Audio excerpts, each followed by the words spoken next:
Social media ખોલો ને તો લવ પર ડિસ્કશન ચાલુ હોય. હું એના પર એમ કહેવા માંગુ છું કે જો તમારામાં આવડત હોય ને તો જ પ્રેમ કરો, અને પ્રેમ કરો ને તો એવા વ્યક્તિ સાથે કરો કે જેનું તમે કાંઈ જોતા નથી. બધા મને એમ કહેતા કે ભાઈ આવો છોકરો તને કેમ ગમે છે એમ, કે ભાઈ તું કેટલી સારી છો, તારું લેવલ તો જોઈએ, કોઈ તને તો જોઈએ એવું તને મળી જશે, એમ તો શું કામ આવા છોકરા સાથે રહે છો, એની સાથે તારે મેરેજ કરવા છે એમ.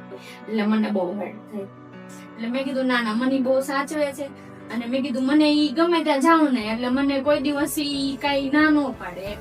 કે કોઈ દિવસ એમ ન કે ભાઈ આમ નહીં કરવાનું, ઓલું નહીં કરવાનું, અને મારે ક્યારે કરે, હું ખાવ પીવું નહીં, હું ન ધ્યાન રાખું, મેં કીધું ઈ મારું ધ્યાન રાખે. બસ મને એવા વ્યક્તિની જરૂર હતી, ઈ મને મળી ગઈ છે. લવ મેરેજ હતા એટલે ફેમિલી બધા જ માની જાય એવું જરૂરી તો નથી, થોડા હોય કે ભાઈ નથી માનતા એમ. પછી મમ્મીએ એમ કીધું કે મૂકી દઈએ, તો મમ્મીને મારી સાસુએ સમજાવ્યા કે ભાઈ છોકરા રાજી રહે ને એમ કરે. મમ્મી માની ગઈ, અને પછી મેરેજ ની વાત આવી. એટલે અલ્ટિમેટલી તમારા લાઈફમાં એવું તો થયું કે દરિયાની વચ્ચે ઉભા રહ્યા અને પછી એમ કીધું મમ્મીએ કે હવે હલેસા મારવાનું બંધ કરી દે. હા.